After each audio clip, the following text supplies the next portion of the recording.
Fuck you. Fuck you.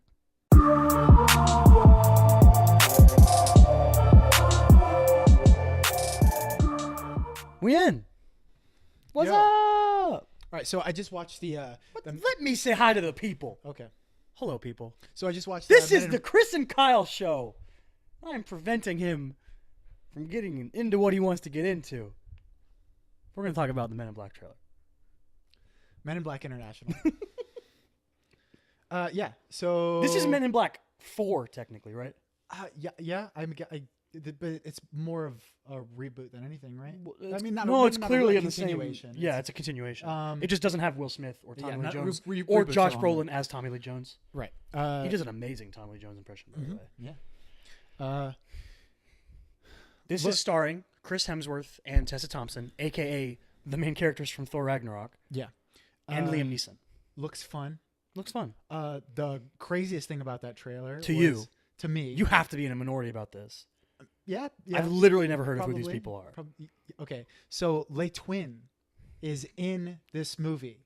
They're in the trailer. Like I thought, like there's a clip of it's either They're clearly Laurent or aliens. the other guy. So Lei Twin is a French duo of dancers. They're both dancers. They're two twins. Oh, that'll be a fun action sequence. Yeah, they're two They twins incorporate some that dancing? are fucking. They're my favorite dancers.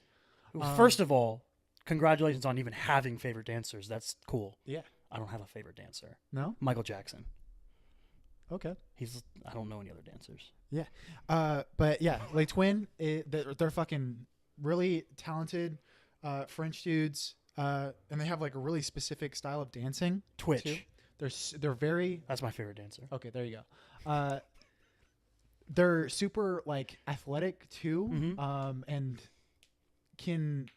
flexible. Like there's like not like crazy flexible, but there's certain things that they can do that like I'm like Normal man, people can't do. Yeah, that's insane. That's But cool. I guess they're playing like villains of some sort in this. They movie, look like there's some aliens that crash in the street, maybe yeah, like and they're about to fight. I have no idea, but So okay, let me. You just saw this. This came out a few days ago. It's done its circles, and I'm going to bring up a couple movies here that have already made their circle around the internet, and the internet has formed their opinions as the internet is wont to do. Yeah. This wasn't getting super good hype levels from the internet, Okay. and a lot of the things I saw was like it doesn't look Men in Black-y enough. It seems like more of a generic action film than a Men in Black film. Also, I saw people complaining about the fact that Chris Hemsworth and Tessa Thompson are in it. And it's just like, they're just doing Thor Ragnarok. But, like, they're both super talented, charismatic, awesome actors. That doesn't bother me at all. Yeah. Also, I saw someone that was like, he's just being Thor. And I was like, someone was like, they're stealing from Thor Ragnarok. He's just being like new Thor. And I was like, well, no. New Thor is just way more Chris Hemsworth than he ever used to be. Yeah. Chris Hemsworth is actually a really funny dude. Yeah. He's like a very funny, charismatic guy. He just was more limited in the first two Thor films than he was cut loose in the third one. Yeah. And Taika sort of let that funny side out of him. Mm-hmm. That's actually how he is. Yeah. But it looks fun to me. Yeah. I agree with that. I feel like that's kind of just also like cynical. I saw people that were like, oh, I didn't see enough. Like, where's the aliens? And I'm like, you're probably like, are you the same person who complains when you see too much in a trailer and not like, I don't want to see the alien. Like, I saw just enough. You see like one little alien that says something. You get the previous. You see the little ones that are walking. The super long. Yeah, those guys are there. But you do see like that little mini little guy that looks talks. like pretty interesting. He's got big eyes. Yeah, it showed. That's fine. I don't need to see the big scary. I'm first of all, there's probably gonna be like 2 more trailers, so we'll probably see more then. Yeah. And I'm cool knowing there's gonna be aliens in a Men in Black. Like I'm not gonna be like, oh, I didn't see very many aliens in that trailer. I hope there's aliens in the movie. It's Men in Black. There's going to be aliens. Mm-hmm. Like, what are you freaking out about? Calm down. It's fine. Yeah. I can understand if you are the type of person who is like, I don't care about a Men in Black movie without Will Smith and Tommy Lee Jones. I can understand that because their dynamic and relationship as characters is so fun. And it's so much of what Men in Black is. Yeah, it's so much of the tone of Men in Black. And even is that dynamic. And even Men in Black 3, like you still get like a different version of it. It's because it's young Tommy Lee Jones as Josh Brolin. Josh Brolin as young Tommy Lee Jones. Mm-hmm. But that being said, we know from experience that Chris Hemsworth and Tessa Thompson have really fun chemistry together. Yeah. And I like them both. Yeah, they're both awesome. So is it like sort of not very creative to just be like, oh, fucking, we're going to do a Men in Black movie with Chris Hemsworth and Tessa Thompson? Well, it's one of those things, No, like, no. you know they had discussions about it. Like, I think Chris Hemsworth was the first person announced for it. I'm not positive. I might be wrong.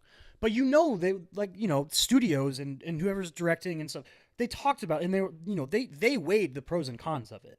But in the end, they're two very popular actors that are really good at what they do, and they're gonna be fun. You know, it's not something I'm worried about. My thing with this movie, and this was the thing, they kind of portray it in the trailer a little bit, but if you read the synopsis, it's that there's a mole in the Men in Black, and the internet was like, it's almost like they decided to not like the movie before the movie even ever came out, because they decided they already know what happens in the movie. Pretty much everyone was like, oh, so Liam Neeson's the villain of this movie. Because it's like the most obvious thing that could happen. The mole is the guy in charge. Right. Because it seems like Liam Neeson is in charge. Seems like he maybe used to be Chris Hemsworth's partner and got promoted. Right. And now Chris Hemsworth is trying to find a new partner, or he's trying to find a new partner for him. That's kind of the vibe I get. But just because you think that that's like the obvious thing that might happen doesn't mean it will happen, one, or that even if it does happen, that it won't be well executed and enjoyable. Like, the idea of making a conclusion about a movie before you've seen it, especially to that extent, is so crazy to me. To decide your opinion on a movie months before the movie's existence because of an assumed plot line. That's nuts. I'd rather go on the ride and find out what happens. Mm-hmm. Well, I think what's happening there really is just like, it's mismanaged fanaticism, right? Like, I think that the exact same like muscle that you're using that like makes you, you know, get incredibly hype over certain movies or, you know, certain material, right? Like, is the exact same muscle that you're exercising when you're absolutely hating on something, you know? Like, that's why, like, the people that, you know, hate Star Wars the most are the people that love Star Wars. Can I give you an exaggerated eye roll to people who passionately hate the new Star Wars movies? Right. Ugh. Jeez. And I'm sure they would give it right back to me because they're probably the same freaking people who like Batman vs. Superman. Which, you're right. I hate that movie more than I would hate a normal movie because of how much I care about the characters that they're based on. Or even like something like Venom, right? Like, I don't hate Venom, but there's so much more to what Venom could be. And you have such an attachment for the original source material, right? That it makes it harder for you to be open-minded about newer avenues of things that exist within that universe and that story, and, you know, especially if it's not very good. Yeah, exactly. Yeah, like, if you make something that's different than I expected and good, I'm going to be excited about that. If you go against the grain and dodge my expectations and it's done well and it's good, I'm going to be really excited about that. Like, a good example is like when Wonder Woman was announced and they were like, we're doing a World War I movie. I was like, why are you doing a prequel set so far before where your cinematic universe is being set up? What's the point of that? Yeah. But the execution of it is so good. I love that movie. Yeah. It's an amazing movie. And I'm really hyped for the second one. And somehow Chris Pine's coming back. I don't know how. It'll be fun. So, speaking of internet circle jerks and deciding they hate things before they exist, let's talk about that Entertainment Weekly cover for Aladdin, because it's getting it was just roasted, and I think it's an overreaction. I agree. I agree that it's an overreaction, but it's also like, I get where they're coming from. Yeah, you know? It looks goofy. Yeah. Will Smith looks goofy with a top knot thing. And Aladdin's already so beloved that, like, when you're trying to do an iteration of it that isn't what you're used to, it makes you sort of like... Well, it's kind of exactly what we just said. It makes you spit up a little bit, you know? Like, it's... But it's like, so this is a double-edged sword, because several times I feel like these big blockbuster films do an Entertainment Weekly cover before their post work is done. Mhm. And things don't look as good in the stills, in the pictures they take, as they're going to look in the movie. Yeah. A perfect example of that is X-Men Apocalypse. Remember how Oscar Isaac looked on that cover? Mhm. He looked like Ivan Ooze from the Power Rangers movie. Exactly. Now, that X-Men Apocalypse didn't end up being a good movie, but Apocalypse didn't look as bad as he looked Mhm. in the Entertainment Weekly Keep talking. photo shoot. But they ended up saying, Will Smith ended up saying, like, hey, I'm going to be blue for, like, most of this movie. There's like a disguise part where it looks like me. And that's basically what that picture is. There's like a part where he's disguised as a human or something like that, which I'm sure some shenanigans can ensue. Yeah, and you know what I mean? And who knows? Like he said most of the work is CG for him in this movie. Okay, which is pretty cool. The biggest affront to any Aladdin-ness is the fact that Aladdin is wearing a shirt under his vest. That's the biggest sin of that whole photo shoot. Let's be real. So ridiculous. Show me the chest. Yeah. I'm just far more excited for Lion King than I am Aladdin. Duh.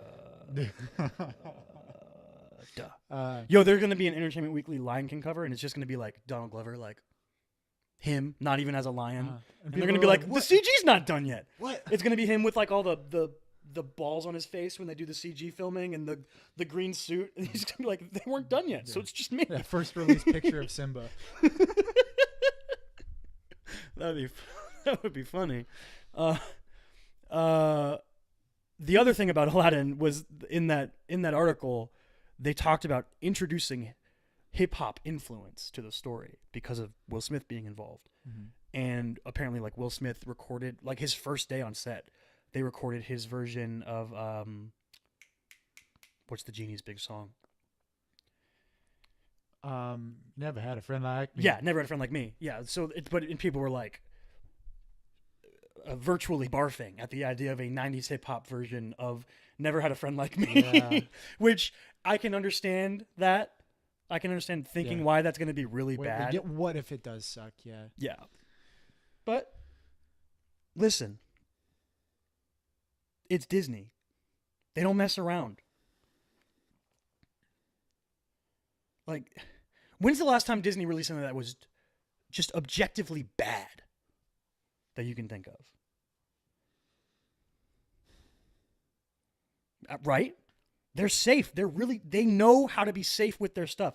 Like, whatever your opinions are on the Marvel formula or the reboots of their animated films, Or their originality. or the villain or the good guy is always actually the villain in a Pixar movie. Like, as whatever you think about those things and how much you enjoy them, Disney knows how to make things that are a base level of quality, and they know how to not dip below that. You know what I mean? Yeah, no, I agree. Yeah, I agree with you there. I agree with you. I don't know there. how they managed to do it. Like a lot of people, it's easy to hate on the current like market of the things that come out, but it's still like you at least know, like, when you're going to the theater and you're seeing a Marvel movie or whatever, like, we're pretty fortunate, for like, the worst movie that we might see is like fucking Iron Man 2. Yeah. Or, I don't know, Thor 2. Yeah. Like something like that. Like DC is a different story. I mean, because but you know what? As much as I hate a lot of the DC movies, props to them for trying to be different. I get, like, they tried, they just failed. Yeah. At least they tried something different. I don't know. What's the other? Oh, Hellboy. Yeah. This actually played before I saw Aquaman. Oh, okay. I don't remember if it did for me. Can't remember. I know that there was like 20. Dude, there's like new movies have like 25 minutes of trailers before them. It's crazy. Mm-hmm. It's so long. For this one, it was like kind of different. So I went to the ArcLight in Santa Monica, and this is the first ArcLight that I've ever been to. But they have, like, it's a pretty bougie theater. Okay. Like, the prices weren't that bad. I thought it was going to be worse. Like, I think I paid like $16 for a ticket. It's not that much higher than normal. It's like $2 higher, maybe. But yeah, the theater itself's pretty bougie. Like a Theater be badge and booty. Badge and booty. Whoops. Yep, that's the real title. But yeah, I went in there and like at the ArcLight, they have someone that works at the theater come out before the movie starts and gives you a spiel like, oh, you guys are here to see Aquaman, starring blah blah blah blah. Like if you I don't have any questions, like come and greet me. I'll be staying here to make sure that the quality is. They sit in the movie theater the whole time? Not the entire time, but he was like, I'll be here for the beginning of the movie to make sure that the quality of the picture and sound is good. Which is probably the best part about that. I would like. I'm not like. I was just kind of like, yeah, like I know what movie I'm seeing. Like this isn't. Like I don't really. Need this. But the amount of weird ways I've seen people buy tickets, I wouldn't be surprised if someone walked into a movie they knew nothing about at this point. I guess you walk up and you're like, "Hey, what movie should I see?" It was like a tad pretentious. I was just like, I don't. This isn't necessary. What I wish fucking every movie theater did was have someone who quality assurance agent. Yeah, their own Creed Bratton. Literally, yeah, just quality Ashwitz. But that was fucking dope. I was like, man, like, cause how many times have I seen, like, I stopped going to Tinseltown in Jacksonville because their speakers fucking suck and like at least 2 screens in there. Yeah. But yeah, what was that? So Hellboy. What'd you think? There's a lot to unpack with this. We can unpack the trailer itself. We can unpack ideas about the upcoming movie, and we can talk about what didn't happen. And that's Guillermo del Toro not being able to wrap up his trilogy with Ron Perlman. So there's 2 sort of sides to this. There's only 2, right? There's only 2, yes. He wanted to make a third and tried to get a third made for years. Right. And Ron Perlman was also super passionate about getting it made, and just for whatever reason, they never could. Right. I thought this was another one. Like, I thought it looked fun. I got the vibe of, it seems like they're going after like a Deadpool crowd. Yeah. To me, that's kind of the vibe I got. It seemed more so. Okay, so like the image of what's the guy from Stranger Things that's playing Hellboy now? David Harbour. America's favorite dad. Mm-hmm. When David Harbour, the first picture of him released as Hellboy, I was like, okay, so he pretty much he looks like Hellboy. Yeah, like there's so much makeup and prosthetics that it doesn't look that different. Yeah, it doesn't. Like you can tell like in motion, like when he's talking and stuff, that it's David Harbour and not Ron Perlman. So there's just slight differences, but not a lot. Not really. Now where there does seem to be a difference. The tone is very different, and it seems like the approach to Hellboy is going to be a little bit different. This seems like more comedy, a little bit, it's like more lighthearted. So in Guillermo del Toro's like a lot of his movies, like you have a pattern of A, being like steeped in mythos, and B, being steeped in like a kind of like creature horror. Yeah. And it doesn't seem like Hellboy really has those exact The new Hellboy. Yeah. It doesn't seem like it's steeped. It seems kind of like Rockstar. Yeah, you know? That's a good term for it. Rockstar. Yeah. It seems a little bit. It does have that dope shot of him getting out of that hell bathtub though, with the big horns and the fire crown and the burn. Yeah. That shot was super cool. It seems like more fun in that sense. Like more like it would be like a heavy metal or like a Meatloaf music video. I saw a lot of people that are like, I can't believe that metal wasn't playing during this trailer. Right. Yeah, I saw a lot of that. I didn't like the CGI. I don't know if it was the screen that I saw it on or I'm trying to think of. I didn't like the look of it. Like there was a lot of times where I found myself being like, CG'd a lot. I don't even remember. Well, like even the last shot of like Hellboy getting like he gets smacked by a giant or something. And flies across like a field and then he lands into a field. I was like, that didn't look good. Again, it might not be done. True. It's the nature of trailers. The nature of trailers themselves are so weird. The fact that like companies hire outside marketing companies to cut trailers is so crazy to me. Like the idea that you don't have your director cut the trailer the people who are the with creative to get across the proper tone and idea of a movie is so crazy to me. I don't get that, but that's beside the point. I think it looked fun. I really like David Harbour. I'm interested in his take on the character, but the Guillermo del Toro movies are awesome. I agree. And Ron Perlman was really good as Hellboy. Mhm. And I just think it's kind of a bummer that he didn't get to finish. You know what I mean? There was an animated movie made as well, right? Really? I think so. Oh, I didn't know An that. animated Hellboy movie. I might be completely wrong there, but I'm almost, I don't know. That could be cool. Yeah. And no, I don't know a lot about Hellboy. I've never read Hellboy. Have you ever seen any other Guillermo del Toro movies? I had to have. I haven't seen Pan's Labyrinth. I haven't seen Pacific Rim. Have you seen? You haven't seen like Kronos. There's no way that you've seen Kronos. Have I never seen another? Blade 2? Yes, I've seen Blade 2. Okay. Why? Huh? I don't know. I just brought it up. Oh. Yeah, like so I'm excited. I also it's kind of I have like an emotional attachment to Hellboy cuz my dad really likes Hellboy a lot. Oh, okay. Apparently like he read the comics when he was a kid. The comics are supposed to be amazing. And when when we first watched Hellboy, like he was like super excited. He was like give me a Baby Ruth reference. Like give me fucking like just really weird shit, like where you could like tell that he was like a fan. Dude, I've seen like no. Wow. You haven't seen any. If you would have guessed me, I would have been like, yeah, I've probably seen like 4 or 5. Nope. I've seen Hellboy, Hellboy 2, and Blade 2. I haven't seen Shape of Water. Dude, what is wrong with me? Yeah. Why do I feel like I know Guillermo del Toro's work better? Is it like I just get like the gist of it? I'm like, yeah, I get it. Yeah, I mean, it's not I super. guess. It's not like Also, super inaccessible. in my defense, the amount of times Guillermo del Toro has announced a project that he's making and then doesn't make it is astronomical. So are you looking at his director page on IMDb right now? I was not looking at the writer page. Well, look at his produced page because he's He produces a lot bunch of too. stuff. Yeah. And you might have seen the stuff that he's produced. Yeah. There's a lot here. There's a lot. I Yo, really he like, produced Puss in Boots? What?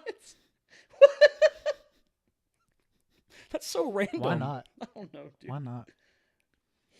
Oh, jeez. Kung Fu Panda 3, good movie. All the Kung Fu Pandas are good. I don't think I saw 3. The Kung Fu Panda movies are good. Yeah. Dude, Kung Fu Panda 3 is beautiful. Yeah. I just like watched it on a whim You one mean night. like beautiful, Like it emotionally, looks or- it looks beautiful. the aesthetic. I was of so it. surprised. I was like, I was like, oh, I watched the last one. I've never seen it. And I was like, what? I was not expecting that. Yeah. I remember seeing Kung Fu Panda 1 and being like just super like delightfully surprised. Yeah, it's so good. Jack Black, dude. Jack Black. Mm. That was all the movie stuff. Unless Okay. you got more. No, not for movies, not that I can think of. Fucking I saw Bumblebee. Yeah? Go see Bumblebee. It's good. because we're not going to do a spoiler episode on it. Because it didn't win the poll. I feel like the rule should be if we do a poll, the loser of the poll, you can never see it. No. We should do that. No. Yeah. I'm not gonna agree to that. This is not happening. That's the rule from now on, guys. Just to let you know. Don't listen to him. Yeah, you want to talk about thank you next? Thank you. Next. Thank you. Next. That one? Yeah. Sure. Let's talk about it. Let's talk about Ari. Let's talk about you and me.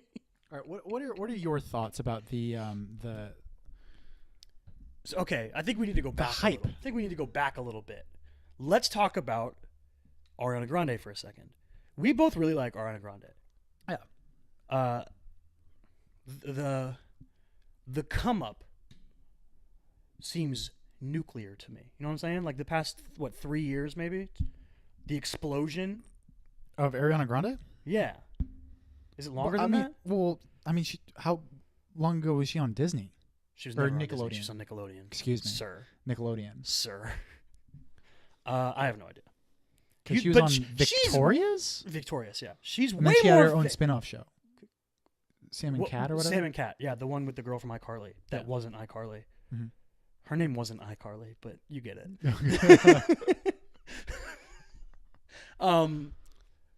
She wasn't as famous then as she is now, though. Yeah. Like Yeah. she's like will guest and musically star in an episode of Saturday Night Live famous. Right. That doesn't happen to many people. True. Um, And she's also like top 5 for like Instagram followers. yeah, Like hundreds of millions. hundreds of millions of Instagram followers. Or 100 of million. Did you break something, dude? I don't think I broke anything. I don't trust it. Okay. Feels weird. Yeah. So the hype of the music video and the song, Yes. it just kind of weirds me out, to be honest. Why is that? Not very often is a song so like pop culturally huge. You know what I mean? Mm-hmm. Like the build up to it, the excitement for when it comes out, and then the in my opinion overblown music video. It's just like it seems like too much to me for what what the final product is. Yeah. Well, I think It just sounds like another pop song. I think there's a couple of things that we need to recognize as far as like its hype and why it developed. Right. Yeah. I think the number one thing that we're not probably going to experience is the nostalgia or not. No. That was The gonna be my opposite of second nostalgia. point. There's a lot of nostalgia, right? There's a lot of like just pop culture references in the music video, which is fun. It's fun. It's a fun music video. So all of the people that were part of the original works are going to fucking retweet it, talk about the music video, right? But on top of that, there's a it brings out like female empowerment. Mm-hmm. And I think that's why people are latching onto it so much, at least from a female perspective. Yeah. And that's one thing I can dig that. We're not, but we're also not going to think about that immediately. I guess.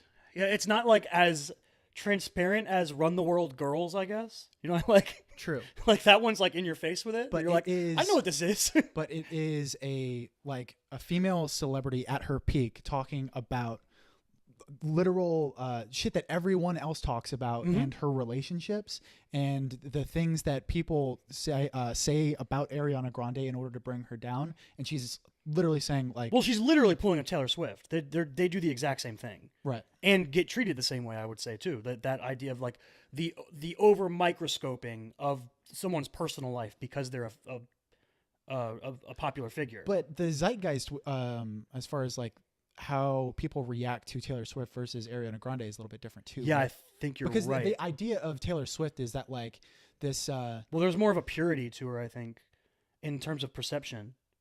True, because she came from country music. But it's also like people are like, it's almost like the idea of what happened with Adele, but worse. You know, it's like the bad side of that spectrum. What do you mean? What happened with Adele?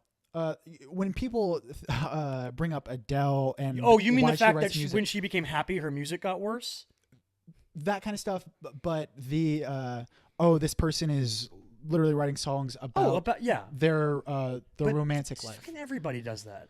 I hate when people say that. I agree, but those two figures are like most closely related to, and Taylor Swift, it's like a meme. Exactly. Yeah. Exactly. Because a lot of the times the relationships are so Ariana public. Grande doesn't really get that as much, I don't think. She does now. I think, well, after Thank You Next, right? But I think even before that, I think when she was with Pete Davidson, it was really big. Maybe that's just because they were so open with it on SNL. I don't think it gets memed out like Taylor Swift. It doesn't get memed out because people are making death threats all the time. So they're not making memes, they're making threats. It's worse. Like people are literally like attacking Pete Davidson. That's okay, so that's another thing that I wanted to bring up that was kind of different, right? So along with this fucking like cool movement of female empowerment that's coming along with what Ariana Grande did, you know, the idea that she's perpetuating of, you know, like I'm my own person and I can whatever happens with my relationships, I'm thankful for them, you know, fucking, and now I'm going to move on. Yeah. And fuck you if you criticize me for it. At least that last little bit. That's what I get out of it. Now, what comes off of like the back end of that, like are the dumb people that like attack Pete Davidson for Yeah. it. Like, and this was even before their breakup from their engagement, and like even when they were just dating, people were threatening him, like, "You're not good enough for my girl Ari," kind of shit. It's crazy. It's completely nuts. yeah, Like I don't want to say it's only this, but it seems like it comes from artists whose main following seems to be like young female demographic, like the Lady Gaga fans and the Ariana Grande fans. These types of fan bases seem almost militant. Mhm. It's crazy. And I guess it's because they're like the most socially savvy. You know what I mean? Like they're the most tuned in to what's happening on social media, and they care about it the most. yeah. I think that's part of it. Something kind of interesting that I learned about the music video when I was home, I talked to my sister about it. And she like loves the song, and I was like telling her, I was like, I don't really like it that Which much. she's like the exact She- demographic for it. Right? Yeah, what am I? I'm 25, so she's 16. Yeah, Which like I would say 16 to our age is pretty much Ariana Grande. I would say like 14 to yeah. even younger than 10, 16. Yeah, 10 to fucking Yeah. our age. But yeah, she was like, oh, I love the song, and I love Ariana Grande, and I was like, yeah, I really like Ariana Grande too. But like, what I told her was like, I feel like lately I like her less than I used to, because she just comes across as less genuine to me. For what I can't put my finger on it. I don't know if it's because she like looks the in the most superficial sense possible, like she looks very plastic. yeah. She doesn't look as like natural as she did before, even though I know that she was using a lot of makeup and stuff Yeah, in it's music just videos before. It doesn't come off Something as, about as natural. the presentation seems kind of weird to me, but and it seems disingenuous. disingenuous. Yeah. But something my sister told me was, she was like, yeah, the people in the beginning of that music video, like the high school kids that are all like the one that's pregnant, and she was like, I got pregnant because Ariana Grande was pregnant, but then I found out all those characters are like YouTubers and stuff. Oh, okay. They're like makeup tutorial YouTubers, and Right. like the one girl that looks like Ariana Grande literally is a makeup tutorial YouTuber who got flack and hate on the internet because people were like, you're just trying to steal from Ariana Grande's look, like, and like all this. My sister told me about like all these different people that were in that music video that I was like, I had no idea that The levels of it. the levels of it. Yeah. And I guess it was just kind of like a cool reach out thing that Ari did, Right. like to involve them all and stuff like that. But yeah, I don't know. And the other thing is, it's not targeted at me and you. Mhm. Like, you know what I mean? Yeah. We're not supposed to be the ones that connect with it, really. Yeah. It's incredibly true. I just don't think it's that good of a song. And I like a lot of Ariana Grande. it's just I like a lot it's of her fine. music. Like, It's fine. I'm not like a I listen to too much pop music. Like, I like pop music. I'm not a musical I don't put my nose in the air at popular music. I tend to like it usually. I listen to Maroon 5. Like, you can't get more like pop than that. pop than yeah. Also though, like, I think they're kind of like misrepresented, and I think people hear their hits and they think that that's what they are, and then if you listen to the whole album, they're different. Plus, like, if you don't like songs about Jane, I just can't talk to you. Great album. Yeah. But yeah, it's the point is, like, I tend to like this kind of music, and I just think that the song is just like blah. And there's like I like Ariana Grande too. She's uber On talented. the scale of like 0 to 10, I'm probably only like a 3 or a 4. You know, if you compare me to the fanatics that would are the but types you that used would to be like go at out least and- a 6. yeah. You were Yeah. like diving in on YouTube videos, and Well, I had the biggest crush on her ever, Yeah. man. I was just I was fucking in love as much as a dude could be with a girl that someone he's never never met met before. before. But yeah, but like even her first album, the album that I like the most, like Mhm. there are songs on there that I'm just like, oh, that's okay. Yeah. And that's what I think about Thank You Next, at least from a musical standpoint. Yeah. I'm just like, it's Yeah. an okay song. Meh. Mhm. It doesn't bother me There's at no all. Dangerous Woman. Dangerous Woman's fucking great, dude. That's a I dope like- ass song. I like Dangerous Woman. I like the acapella version more than like the actual. That YouTube video of her just singing in Yeah. a room with an echo. Oh, yeah, yeah. that shit's dope. Oh yeah. She's insanely talented. That's the other thing. Like, you get in any kind of artist at this level, you get the almost military following they get of support. And then on the opposite side, you get the blind hatred. I think the easiest connection to it that you and me can make is the way people treated Lady Gaga when we were in high school. Right. People just hated Lady Gaga Right. because she was out of this world Mm-hmm. and because she was flamboyant I have in the way she dressed and stuff. literally like 2 specific examples of like people that were going out of their way to hate Lady Gaga just for her being Lady Gaga. Mm-hmm. There was somebody in our high school. I won't say his name, but there was somebody in high school that I got into an argument with over like her singing ability, and I was like, Lady Gaga's a good singer, and this person She went to Juilliard. right, and this person brought up. They said Lady Gaga's not a good singer. Ella Fitzgerald's a good singer. And I just thought that was a ridiculous argument. Aquaman's not a good movie. The Shawshank Redemption's a good movie.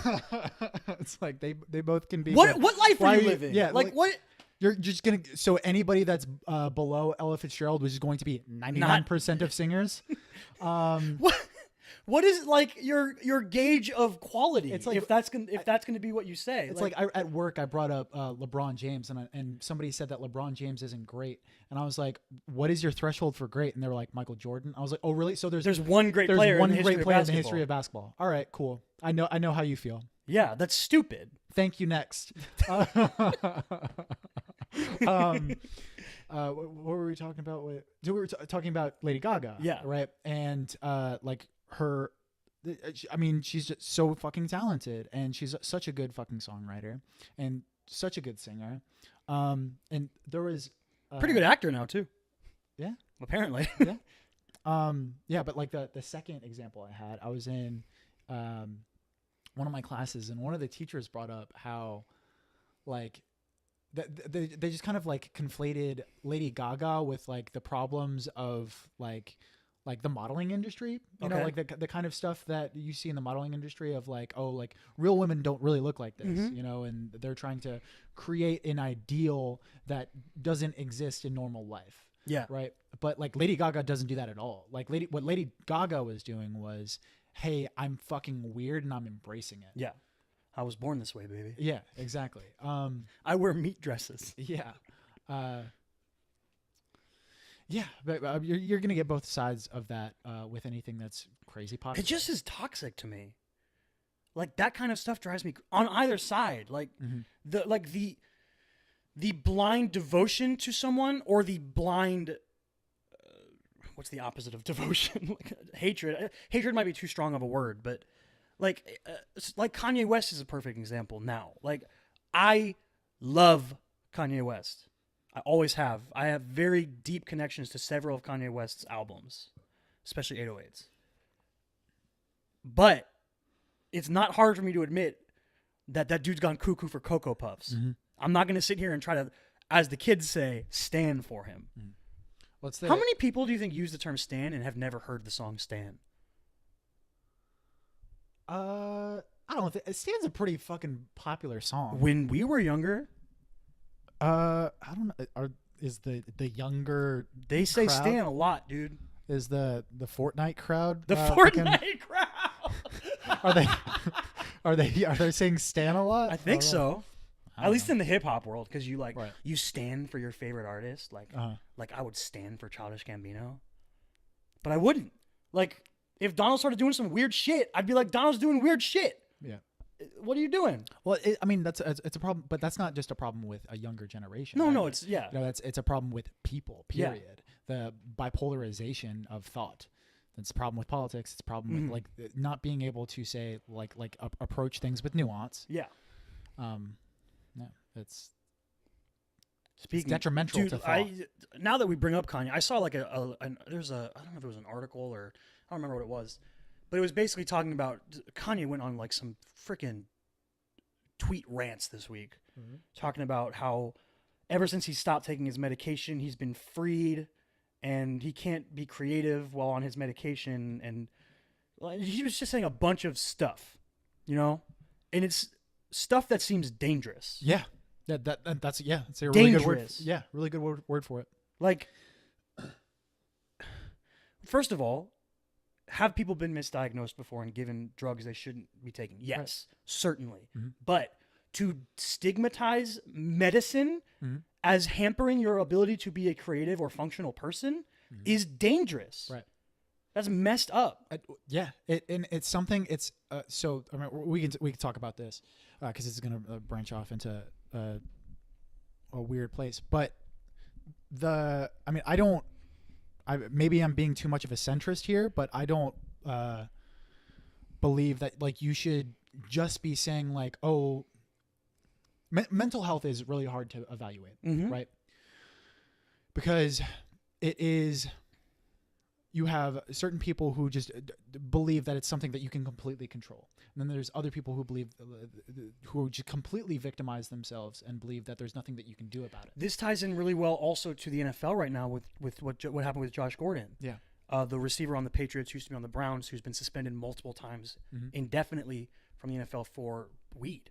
And alcohol's not illegal, but he's also apparently an alcoholic. Right. But it ties into the same stigma you're talking about. People, you'll see people that are, someone will say, it's so sad to hear about what Josh Gordon is going through. I hope that he can get the help he needs and, live a good and prosperous and healthy life. And then you'll see people that are being like, he's just soft and can't fight through it. It's just like the stigma of it. Those are the two sides. So those are the two sides of people that you will get, but those are also the two sides of your own thought process if you are going through something like that. Right? Okay. You'll have, with so I've been diagnosed with suicidal ideation and major depressive disorder, right? While I was hospitalized, I was in a portion of the clinic that, so there was like two sides to this clinic. There was like one that was like for really, really like people that were just really fucked up and violent. Maybe they had to be like, strapped to beds, whatever, right? And then there was another side that there was people that were just, that needed to be medicated. They needed to having a rough go of it. Needed to be watched. So like every 10 minutes, I would have a counselor check on me. They would literally have to make eye contact with me and then put a check next to my name or whatever it was every 10 minutes, even when you were sleeping. So they would open the door, look at you sleeping, make sure that you're okay, and then check off on their paperwork or whatever, right? But it wasn't just people with that were in danger of suicide or in danger of harming themselves or others. You had people that were also going through rehab. Right? Okay. So drug addicts, alcoholics. During our group therapy sessions, we would have people that were talking about their own depression, talking about suicidal thoughts and stuff. You had people talking about their addictions. And one thing I noticed was the types of patterns that you start to see with both sides, right? And the types of things that you start to see as far as evaluating a fucked up brain, right? And trying to diagnose your own, because even while I've been diagnosed by multiple people and I've been medicated, I'm constantly being like, well, how much of it is just my environment? How much of it is my diet, my nutrition? And here's the thing. On both sides, you have to be honest enough with yourself to say, okay, I might be the type of person that could literally do all of those things right? That I could work out and diet, eat well, and be in the perfect situation, and my brain is just chemically imbalanced, chemically fucked up. Yeah, that could happen.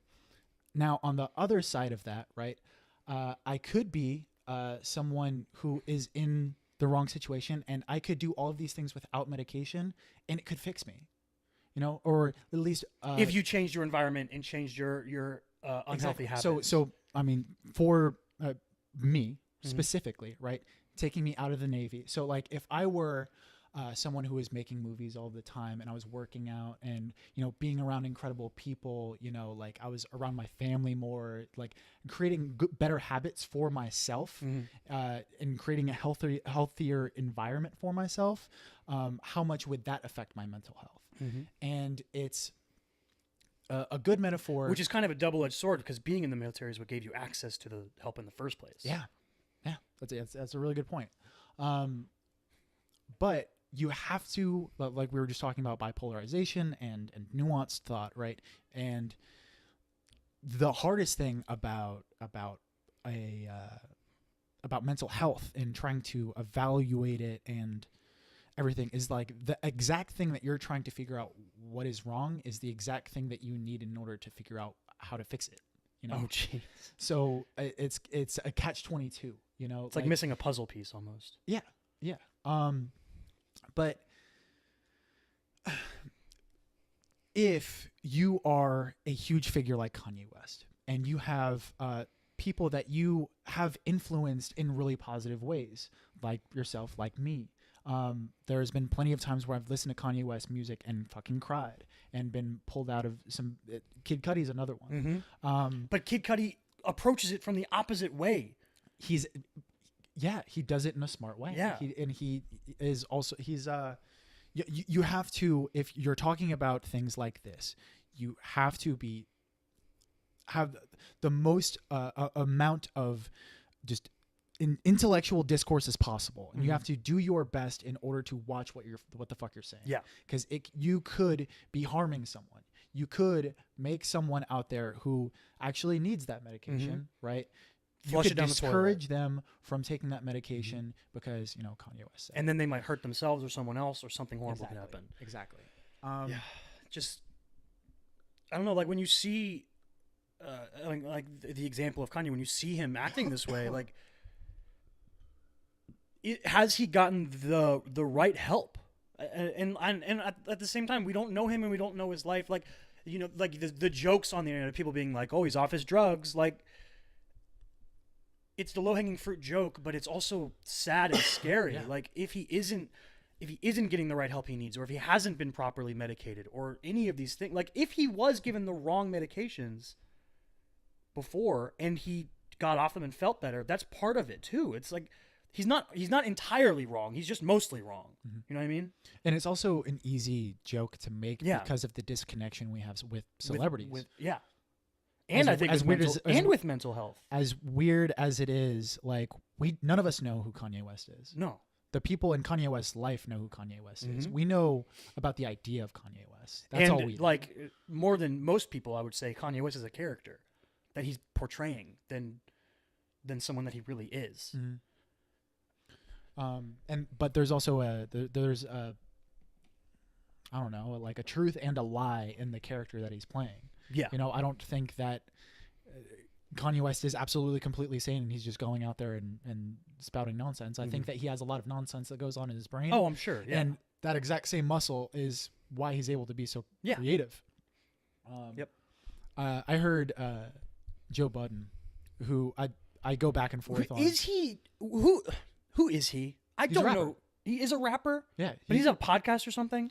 Yeah, well, so he has become more of like a personality within. He's like an influencer music. More than anything. Yeah, than an actual musician himself. Okay. Is he just like not that good of a rapper? No, he's pretty good. Oh, he is. Okay. No, he's fairly good. Okay.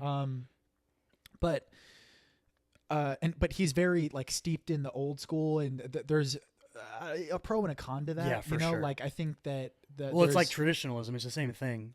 There's positives and negatives to being stuck in that. Yeah. Like, cause you know that whatever he's saying, like you're getting an honest reaction out of him. He's not going to pull his punches or, you know, dance around eggshells and shit, which is, I think good. It can be good at least, but there's certain times when people are being in their pursuit of like, oh, I'm just telling the truth. They are lacking the nuance, you know, they're like, they're lacking the open-mindedness because they're just immediately reacting to the thing that feels truest to them in the moment. Yeah. You know, and the truth is that like the more that you're faced with certain amount of information that your idea about something can change. And, you know, you can change your mind. Yeah, for sure. And the idea that changing your mind and potentially being indecisive and allowing yourself taking a step back. Yeah. Well, allowing yourself the time to have that thought. Like, what is thought? You have two different voices in your head that are arguing over something, right? At least that's the way it should be. If you only have one side to that, that's not thought. That's immediate acceptance. And that's how echo chambers develop. Yeah. But fucking Joe Budden brought up Kanye West, and he was talking about how he was like, I really like Kanye's earlier work, and I thought it was genius. But just something that has happened with his later work is that it doesn't seem like he was devoting as much effort as he could have. Okay. And that's the reason why like his more current work isn't as beloved, and the quality is sort of dropped off. Yeah. And I was like, yeah, I actually really agree with. Yeah, I agree with that too. Like I feel like when I listened through Ye, I was like, oh, that's good, but I can't remember anything off of it. Mhm. Now I remember stuff off Kids See Ghosts with Kid Cudi, and there are parts of the life of Pablo that I really like. There's also parts of the life of Pablo that I really don't like. Yeah. And then everything before that is perfect. Everything before the life of Pablo? Pretty much. Dude, I like Yeezus. Like, if you can buy into Yeezus, you're good to go. Yeah. Yeah. Which a lot of people, Yeezus is yeah, nuts. A lot of people didn't. Yeezus is a wild album. Mm-hmm. A lot of people like started jumping off the Kanye At train 808s. at 808s, yeah. Which is one of my the most influential and one of my favorite albums of my entire life. Yeah. Yeah. Also the first Kanye West I ever heard.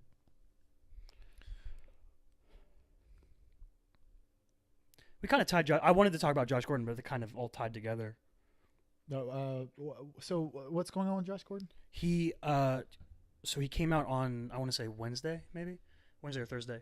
He came out with a statement. He said, I am stepping away from football again for an indeterminate amount of time to, basically take care of myself. Yeah. And then later that day, the NFL announced that they were suspending him indefinitely. So assumedly he tested positive for weed, because he had his reinstatement was habitual on following certain parameters, and he apparently broke something from that agreement. I don't know what it was. I don't know the specifics of it or what, but it's just sad.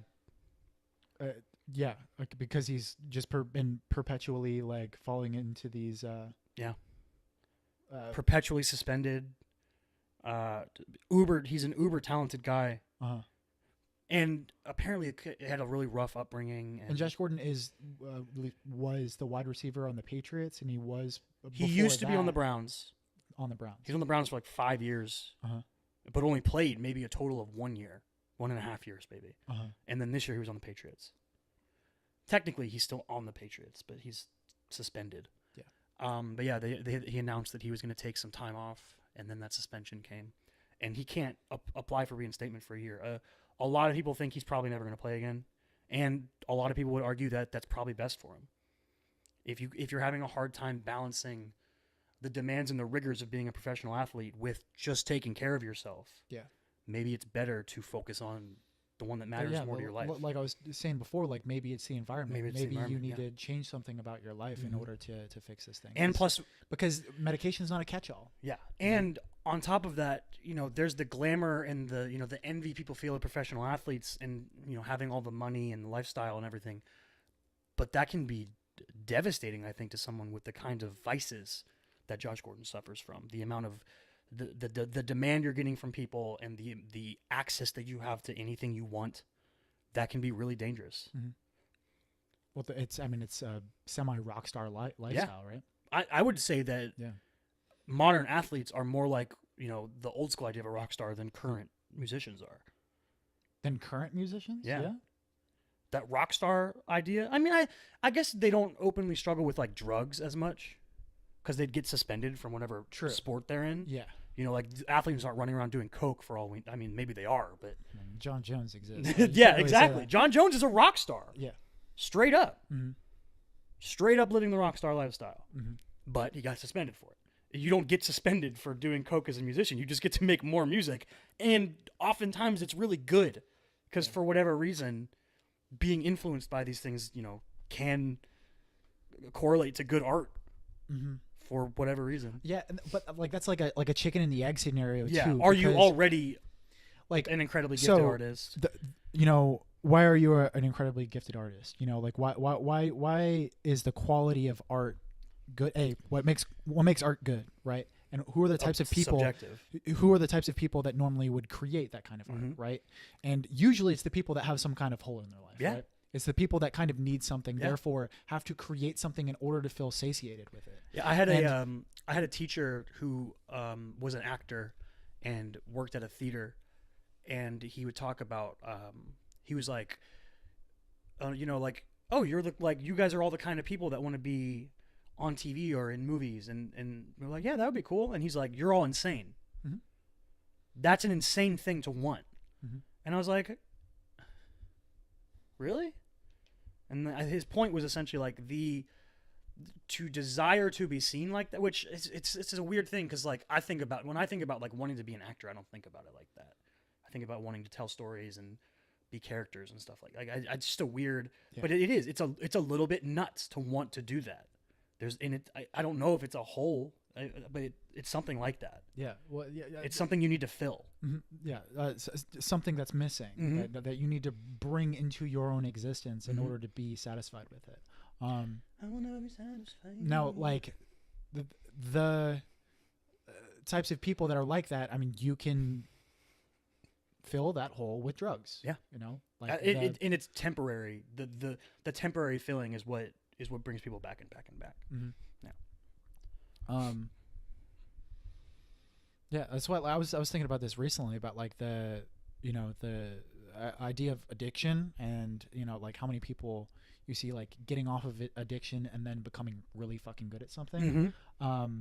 Like I'm like almost positive that like Anthony Bourdain, rest in peace. Yeah. Anthony Bourdain had struggles with drugs. Yeah, he did. And then once he got off of drugs, he started becoming more successful. Mm-hmm. But he also he dove into jiu-jitsu, fucking really hard. Yeah. A And lot of times you'll see that. You'll see some form of martial art be a thing that people are able. Uh-huh. I think it's the discipline of it. Yeah. I think the correlation of the mastering of a physical activity that takes a lot of work and dedication can give you the mental tools to do that in a more abstract sense of dealing with things like if you have addiction problems and stuff like that. It's like an abstract way of mastering that sort of ability to almost like conquer yourself in a way. Yeah. I think. And the obsession too. Yeah. Right. Like I would think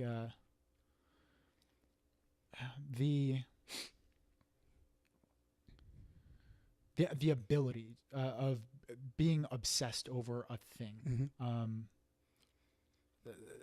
It can translate into a positive and negative scenarios. Well, it can be like with me where I just get obsessed with finishing a TV show.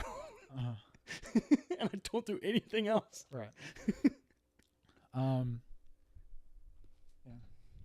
I'm also like super interested in how people get out of it too, right? Because so I actually went to an AA meeting Mm-hmm. while I was in the hospital, and there was a lot of people. If you've never been to an AA meeting before, which is probably a majority of you, but like everyone, for us it was like a cafeteria, that was filled up, and people from the like outside of the clinic also came in to go to this AA meeting. But people that were there for addiction and whatever, like they made me go to it, even though I wasn't quote an addict or whatever, right? But you go around the entire room and everybody introduces themselves. They say, "Hey, my name is George, and I'm an alcoholic and a drug addict." And Hi, George. They'll tell their story and stuff. But I also met people in the clinic that were, so there was an older gentleman who was probably like around my dad's age, and he was also like an engineer, so I talked to him a lot. Mm-hmm. He said that like he's like once he stopped going to AA meetings, that's when he was able to get over his addiction. So like he was actually in the clinic for depression because of his son dying. Oh wow. And I think actually I think his wife died too. So like it was just really really awful. Like he was going through a rough go. Yeah. But he was also sober for 7 years before that. Mm-hmm. And he wasn't like he was sober while he was in the clinic. Yeah. He wasn't relapsing. Mm-hmm. He was like, I was doing coke and I was drinking a lot, and I was continually going to AA meetings. And the first thing that they tell you in AA is that thing, is for you to admit that you have a problem. And he said, I couldn't get over my own problem until I stopped giving it publicity in my head. You know, I started, you know, instead of saying, you know, I am an alcoholic and a drug addict, I stopped saying that and then got over it. I'm George, you know, whatever. That's interesting. Yeah. But neither avenue is that's wrong. That's what worked for him. Yeah. Neither avenue is wrong. You have to find what works for you. You have to find what works for you. If fucking going to AA and continually telling yourself that you're a drug addict, if you feel that is what is perpetuating your need for drugs, then, you know, if you have a supportive environment, if you're doing it in the right way, then why not try that out? I don't know. You want to talk about something else? LeBron called NFL owners slave owners. Do you want to pull up the actual quote? Yeah, I'll find Let's pull up the actual quote. I'm as a joke misquoting him. Yeah.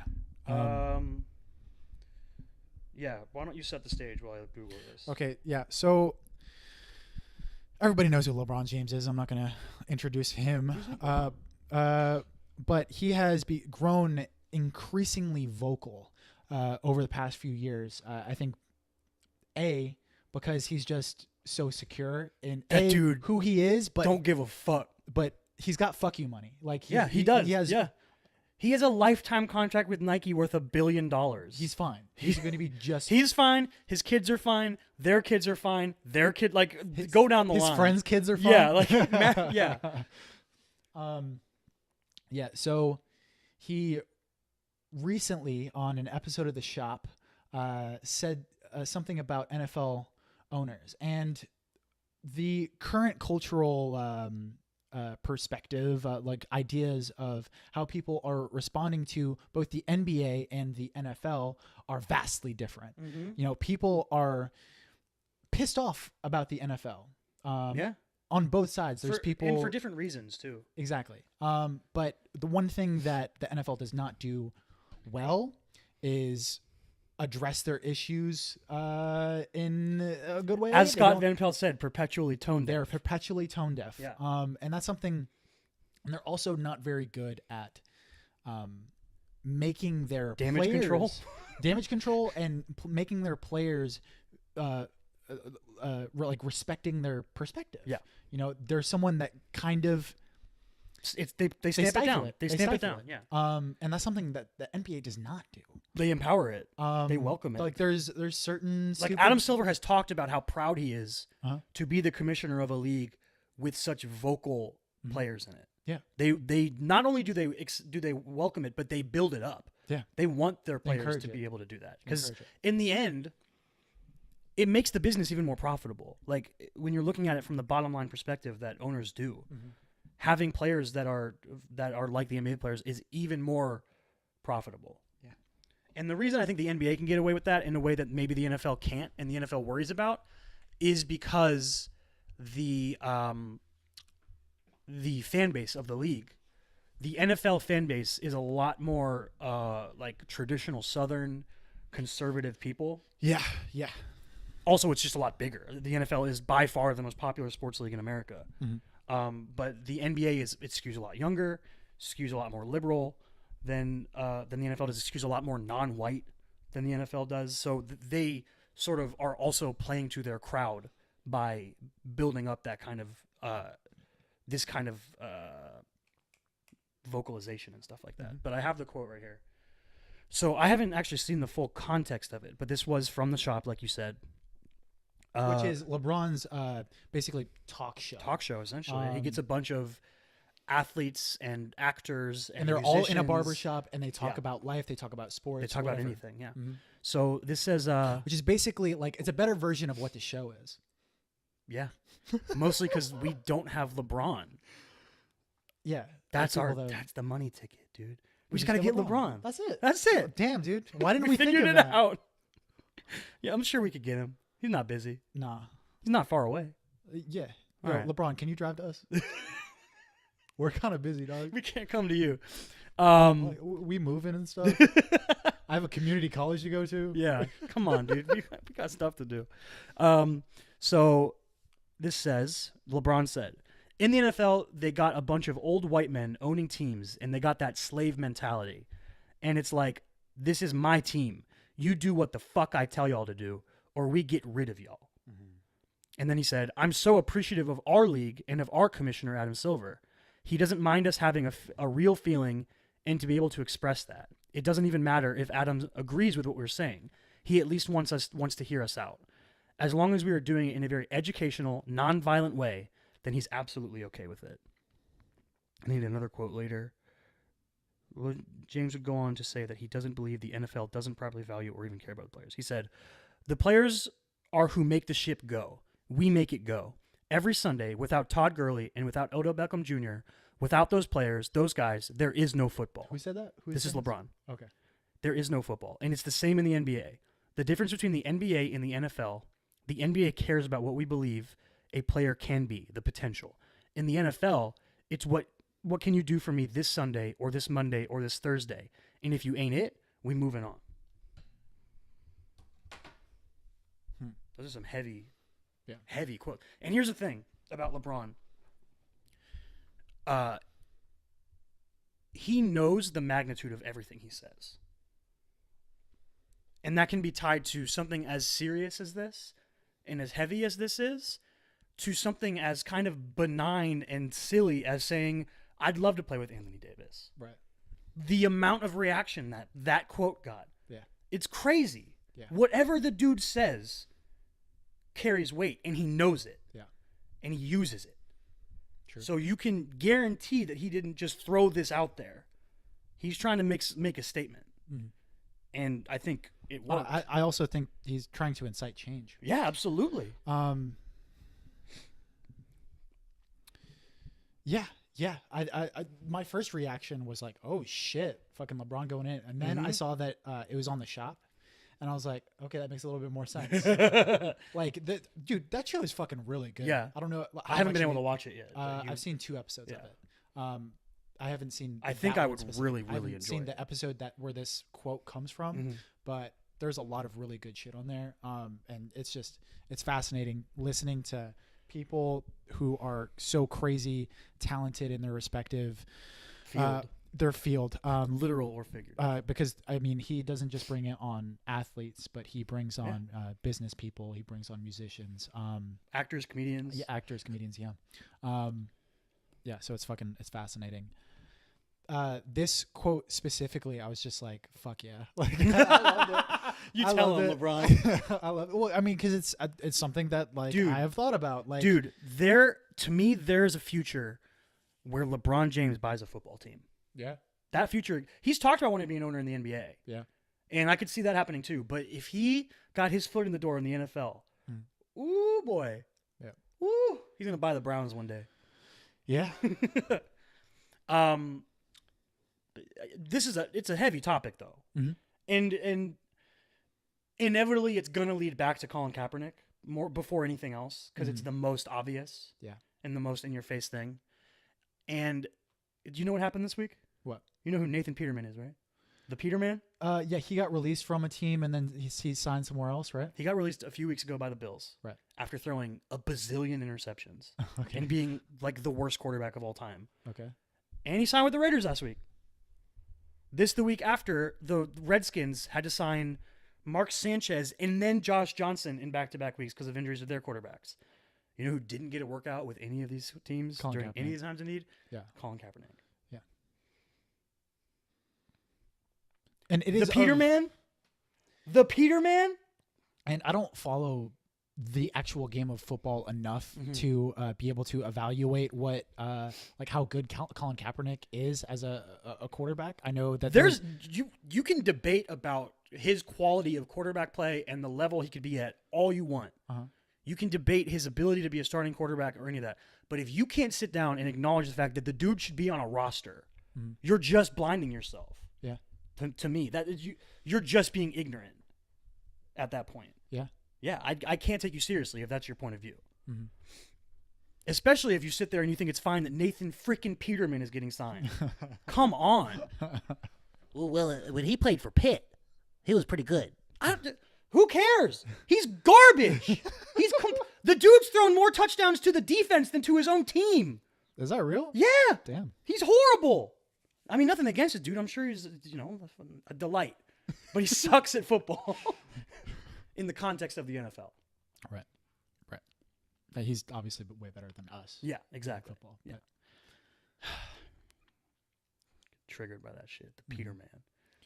Yeah. All right. So we talked about the serious shit that LeBron brought up. Let's talk about the benign shit. The AD Davis. shit? Okay. Let's talk about that Anthony Davis stuff. There was also, for those that are not aware of the current situation in the NBA. Yeah. In 2 years' time. After next season. So after next season, there is someone who will become a free agent. Which you may means know him as that the Brow. His current contract will be running out and potentially could sign with another team. Yep. Right now, and his name is Anthony Davis. He is a 25, 26 year he's young. old center and He good. is a potential MVP. Yeah. One of the most dominant defensive forces. He was top 3 last year in the MVP voting, Right. Yeah. And he's amazing. One of the most dominant defensive forces, can literally do everything on the basketball court. And someone whose decision on where to play, if he could does change decide, the NBA. Exactly. Now, that being said, Yes. the NBA has tried to instill A system of a checks and system balances and to make it easier for small market teams Right. like New Orleans, where he plays, yes. to be able to keep their superstars. So they draft a guy, he ends up being really great. They want these superstars to be able to stay in small markets. Right. Because they don't want just the good players to all go to the same 4 teams. Exactly. There's just no parity in that. Yeah. There's no, it's not fun. Also, it makes the rest of the teams irrelevant. So they need that at least semblance of some balance across the league. So because of that system, the Pelicans can offer Anthony Davis $87 million more dollars than any other team can. But he came out and he was like, yeah, I don't care about that. Which is basically him saying that he's not going to sign it with the New Orleans. Basically saying, right? unless in the next year they can build a contending team around him, I think he's going to leave. I completely agree with you. What would you say is the percentage of him staying Right in now, New Orleans? Yeah. it's less than 20%. Yeah. Right now. Yeah. I would say it's less than 10. Yeah, it's fucking not really looking bad. good. Now, if you ask me about Giannis, I think Giannis will stay. I agree. Giannis loves Milwaukee. Yeah, and he's someone who's just fucking. And he's come talked out and about said- how he thinks that the environment of a smaller place like Milwaukee versus a big market city is actually better for him, coming from Greece. And he's talked about the ability to focus. And it's weird to me, they're all cities. How different is it? You know what I mean? Well, and how different is it in 2018? Yeah, it's come on. Maybe even if you play for the Utah Jazz, you live in Salt Lake City. Yeah, but you in could the go clubbing 70s, if you wanted. it was still drastically Yeah. different to play in Salt Lake City than it was in New York or LA. Yeah. Yo, that's why the Miami Heat get that home court advantage, because Live is in Miami, dog. Live is a club Oh. in Miami, and the joke is that when teams come to Miami, they always go to Live and party, and then Right. they don't play as good as the Heat. Yeah. So Dude, I'm just gonna say it. I want him to go to the Lakers. yeah, I agree. It'd be nuts. I agree. It'd be bananas. Yeah, I want to see Oh him my play with LeBron. God. I want to see him.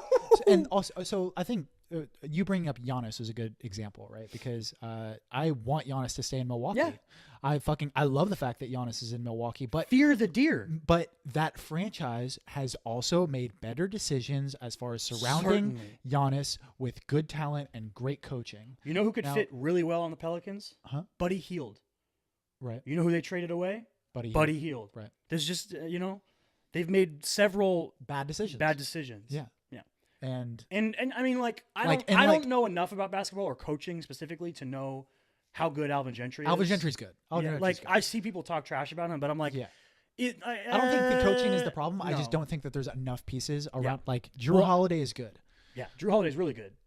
After Julius that- Randle's a good piece, and he comes off the bench. But Mirotic is a good piece. Yeah. But they're 2 and 3. Was it Etwan Moore and They did have Alfred Payton. yeah, he's hurt. Yeah, There's not enough there, there isn't. especially in the West. Yeah. It's rough. So I'm not surprised that he's, probably going to leave. But yeah, I think it'd be really. So the only way I can see him not ending up on the Lakers is if they trade him to the Celtics next year.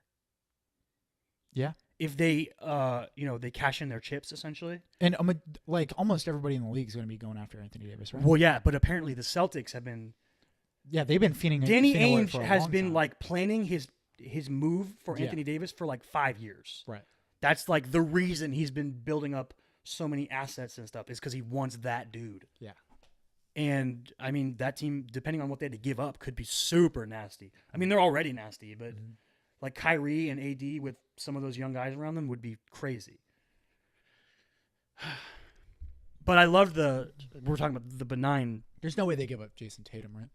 No, I think they'd probably get Jaylen Brown. Jaylen for sure. Brown. Jaylen Brown would be gone. Send when Jaylen Anthony Brown, Davis Terry Rozier, multiple first-round picks. Yeah. Maybe like Marcus Morris or something like that. They'd Right. have to give up a lot. Yeah. But they're like one of the few teams that can pull it off. Yeah. And they're also deep enough to still be good after they make the trade.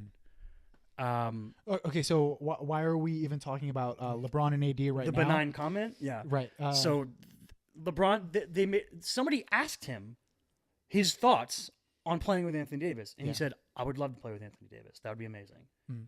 That's it. Yep.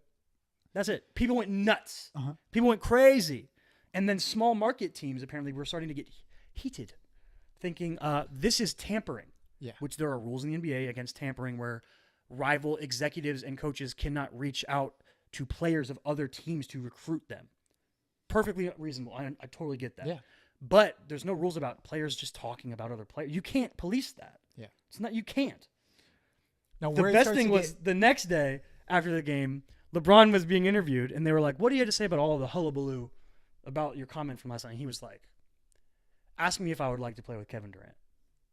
Reporter said, well, "Would you like to play with Kevin?" He said, "I'd love to." Ask me if I want to play with Giannis. Ask me if I want to play with Kyrie. Ask me if I want to play with Luka Doncic. And he started naming players. He said, "I want to play with all of them. It's just who I am. I want to play with great players." Yeah. Yeah. I felt like it was a little bit silly. At least there's a lot of times when I see shit about tampering, and I'm like, all right, get the fuck out of here. But the specific instance of LeBron, I think that wasn't that bad. There was a report that came out today that apparently like they had dinner. They had dinner after the game. Which I was kind of like, well, he apparently had dinner with KD the week before. Yeah. Yeah. Okay. Then They're it's just- that's the modern NBA. They're all friends now. True. It's part of except Giannis. Giannis doesn't want to be friends with anybody apparently. Yeah.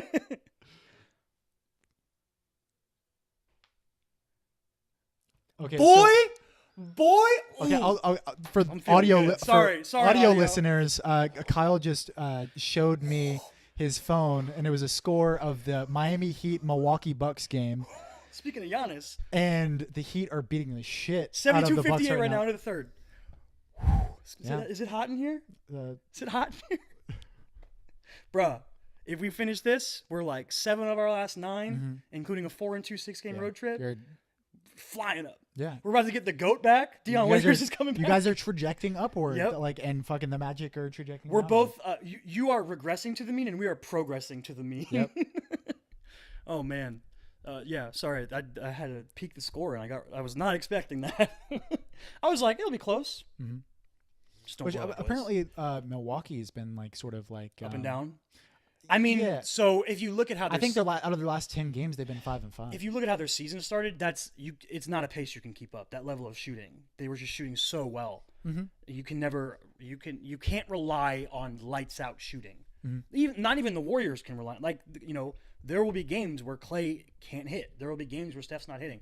You can't just rely on constantly shooting great from three. Right. You have to have other things that you do, and the Bucks do. The Bucks play really good defense. They rebound really well. Giannis is They move the ball really they move well. the ball, yeah, and Giannis is unstoppable That's why with that spacing. there was a lot of comparisons between the Bucks and the Rockets in the beginning of the year as far as usage and how many threes they were shooting, right, and how efficient the offense was being. Mm-hmm. But the style in which they play is way different because they are. Their offense was much more dynamic in a team sense than the Rockets were. Dude, I got to piss. Okay, go ahead. You good? We back? Way back. I was gonna bring up the Rockets because you were talking about them. Yes. Because I had to watch them the other night. I was Heat strapped. versus the I was strapped down in an electric chair, and they didn't turn it on. They just made me watch the Rockets. Dog, that fucking meme that came out of him James, step back to Miami. Yeah.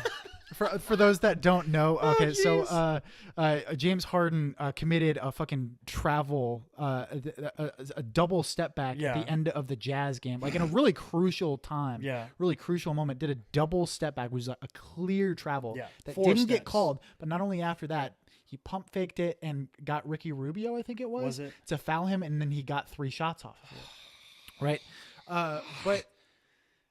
Somebody took that and then fucking like rotoscoped it, Yeah. so that they could just literally put James Harden In any fucking environment. skipping through. He hopped from Houston to the airport to Miami, hopped around Miami, and then he hopped into the arena. Welcome to the AAA, James. Okay, listen. I like James Harden. He seems like a fun dude. He makes fun faces for memes and GIFs. Yeah, He's got a great beard. yeah. He dresses. always dances before games. He and dresses shit. like a wild man, and I appreciate it. Mhm. I hate the way he plays basketball. I hate watching him. I hate. And Half, he's so good. I hate half of what his game is. Is Yeah. the thing. So like I recently was listening to the Ringer Mismatch podcast with Chris Vernon and Kevin O'Connor, and KOC Kevin O'Connor was talking about the essence of James Harden, and he was bolstering the positive qualities of James Harden. He was like, I love seeing James Harden play because of these reasons. The essence of who James Harden is someone who has incredible footwork, and Dude, his someone who can- passing is incredible. and I was like, yeah, I agree with that. I agree But- with the positive things, but the essence of who James Harden isn't just that. The essence of who James Harden is also a constant foul hunter. You cannot be completely exclusive with that part of his game. Yeah. And me and you have talked about it before. I think that it's going to hurt his legacy.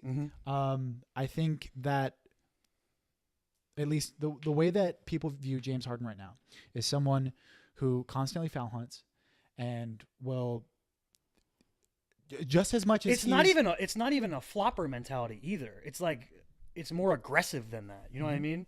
It's not like, oh, I hate James Harden, he flops. No, he hunts to be fouled.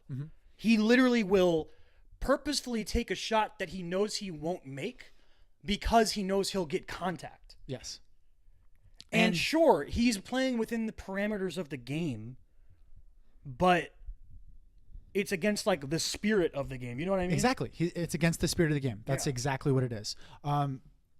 And it's not something that is without skill either. No. What he does He's is incredible yeah, at it. yeah. It's the reason that he is able to exercise that thing, right? And he's able to play that game is because he's so good at it, and because he's so gifted offensively and has such great footwork. and great vision. Exactly. But you have to realize that he is not only playing basketball against the person that's on their floor, he's manipulating the refs in order to get them on his side. He's not just playing a game with them, he's playing a game with the refs as well. Now here's, basketball a bit better than you played it growing up and stuff. Yeah. The way he manages to do this is he initiates contact a lot. Yeah. Why don't they just implement a rule where if you are the initiator of the contact, there's no foul call? He's not necessarily committing an offensive foul. He's doing things like leaning his body in to you to get you to foul him. Right. To get limbs in the right place, essentially. Right. Why is that allowed? I don't know, man. I think that this is going to be a process for the league and their officials, as well as the players' union. I think that in order for them to progress, if this actually is a problem, they do see this as a problem, like a lot of the fans of the game are. No, it's not rampant enough that I think it'll affect the growth of the game because it's mostly just him. There's no one as good at it as he is, or as like blatant with it, I think, as he is. Yeah. I can't think of anyone else who goes after being fouled the way he does. Yeah. Like when you think of guys who also go to the line a lot, like you think of like LeBron or Russell Westbrook, like guys that they just attack so often that they get fouled a lot. Mm-hmm. They're so aggressive. And I think that's what you have to be careful of when you're trying to make rules that, if a player initiates contact, is that specific enough to implement? Yeah. Because I'm not saying call a foul when James Harden leans into someone. I'm saying just let the play go. Yeah. Don't call any fouls. Right. Is what I'm saying. Just let it happen. Yeah. If you want to, if you want it, come get it. Mm-hmm. If you're going to invite the contact, then deal with the contact is what I'm saying. Yeah. But I also come at basketball from this weird perspective of someone who grew up playing and watching football. And I'm like, it's that more physical mentality of the sport where technically basketball is supposed to have no contact, right? Like technically by rule, you know what I mean? I mean, I wouldn't say no contact. No, you know what I mean though. Like you can set screens and block shots, but in the end, like it's supposed to be like if you get hit on the arm, anything like that is a foul. But if they judged it in that way, the games would take hours and hours and hours on end and be nothing but free throws. You know what I mean? Yeah. I feel like there needs to be sort of a middle ground, like kind of it just seems like James Harden has found a loophole in the rules, and they need to fill it to me. Mm-hmm. It's just super annoying. Yeah. Watching him I think he had 33 points against the Heat the other night. He was 7 of 23 from the field. Mm-hmm. He hit 18 free throws. 18! Now, and we've also talked about this, right, off air, about how, like, if you see a stat line that says, if someone got 35 points, but 20 of those points are from the line. If someone literally had James Harden's stat line against the Heat from the other night. Right. That you respect that. It feels like less to me than if you had 33 points on, 15 of 23 shooting or something like that. I don't instantly attribute that to bad play. Like I don't instantly not respect that because it depends on the individual. It depends on the game. What were they doing in order to draw all those fouls? Yeah. Are they just being Are really they just aggressive? Yeah. Are they just getting after the rim? Are they beating their dude off the dribble? Yeah. Yeah. Are they going after mismatches and then getting someone on them that can't guard them? Therefore, that person has to foul them in order to stop a potential basket. That's good basketball. No, yeah, I agree with that. So going after a whistle really isn't 100%. I think that's something that should be demonized because there's smart ways to do it that are still in the spirit of the game. I believe. I would say a good example is D-Wade's pump fake. D-Wade's pump fake. That thing is beautiful. Mm-hmm. He bamboozles dudes every game. Mm-hmm. I don't know how people still fall for it. Right. Also, I think it was Kevin Harlan's amazing in his job. He's incredible. Right. But Kevin Harlan, if you ever refer to a pump fake as a James Harden move in a game that Dwayne Wade is playing in, I'll come after you. D-Wade pulled his signature pump fake move. Yeah. Got a foul drawn, and he was like, he looks like James Harden. And I was like, boy, you put some respect on his name. What are you talking about? That's fucking chill. That is some vintage D-Wade. Do you think that he watches the Rockets play the Mavs and whenever Luka does or whenever James Harden does a step back, he'll be like, "Oh, that's a Luka move right there." Or he does, or he sees a 1-footed fadeaway and he shoots a Dirk. Right. Yo, Dirk's back. I haven't seen him play yet. Yeah, neither have I. That dude's old. Yeah. He can barely He's move. at least 70, right?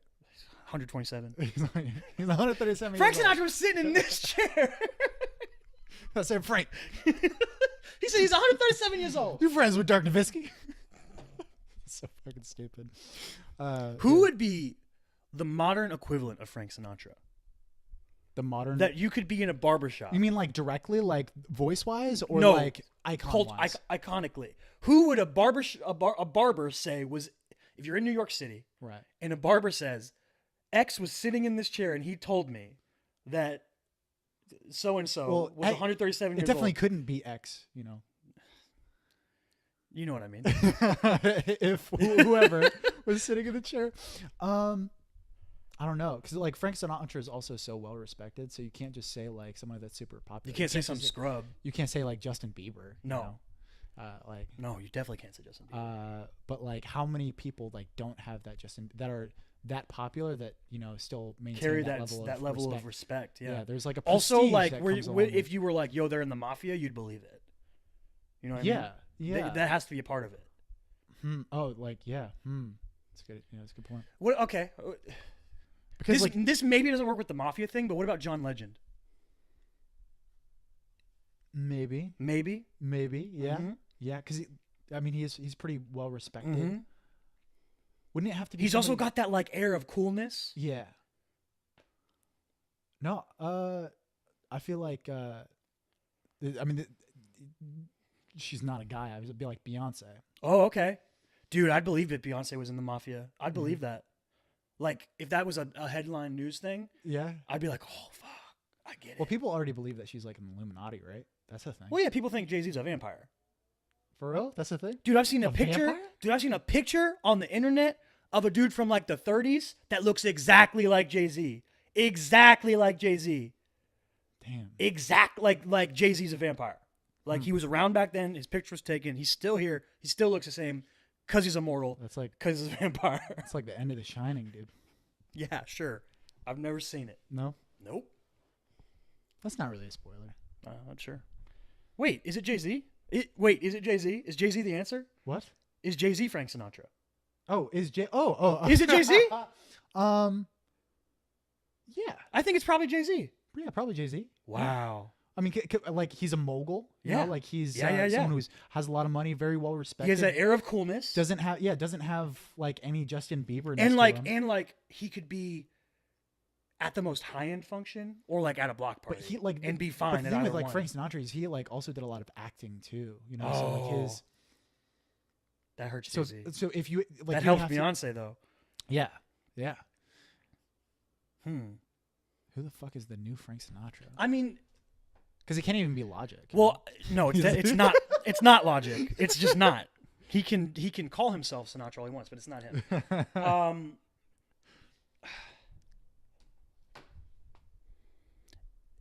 So the thing about icons Right. is that you can't recreate them though. Like there might just not be. Like is there a Michael Jackson of the modern era? I think you There's could a whole argue. bunch of I people think you trying could to be argue Michael like a Jackson. Bruno Mars or somebody like that, but they're not the same. Yeah, like There's a lot of people trying to be like Michael Jackson, sure, yeah. but you can't recreate Fucking it. hundreds Is there a of people modern trying. Elvis? I don't think there is. Are there a modern Beatles? One Direction. Yeah, that one was easy. Jesus. That took approximately 3 seconds. Yeah, done. Done. Easy money. Yep.